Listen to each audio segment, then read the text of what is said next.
அஸ்ஸலாமு அலைக்கும். ஹல்வாவ பார்க்கும்போதே சாப்பிடணும் போல தோணுதுல. இதுல கூட ஹல்வா பண்ணலாமான்னு ஆச்சரியப்படுவீங்க.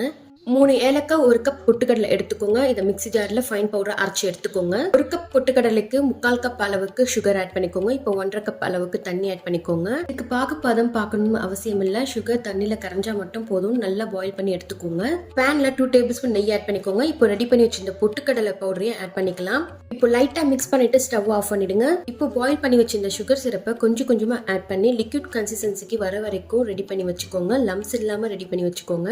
இப்போ ஸ்டவ் ஆன் பண்ணி பேனை ஸ்டவ்ல வச்சிடுங்க. இப்போ கொஞ்சமா ஃபுட் கலர் ஆட் பண்ணிக்கோங்க. Yellow colour food colour add பண்ணீங்கன்னா பார்க்கிறதுக்கு நல்லா இருக்கும். இப்போ கொஞ்சம் கொஞ்சமா நெய் ஆட் பண்ணி குக் பண்ணி எடுத்துக்கோங்க. முக்கியமா கைவிடாம நல்லா மிக்ஸ் பண்ணிட்டே இருங்க. இதோட கரெக்டான பக்குவம் பேன்ல ஒட்டாம வரணும்.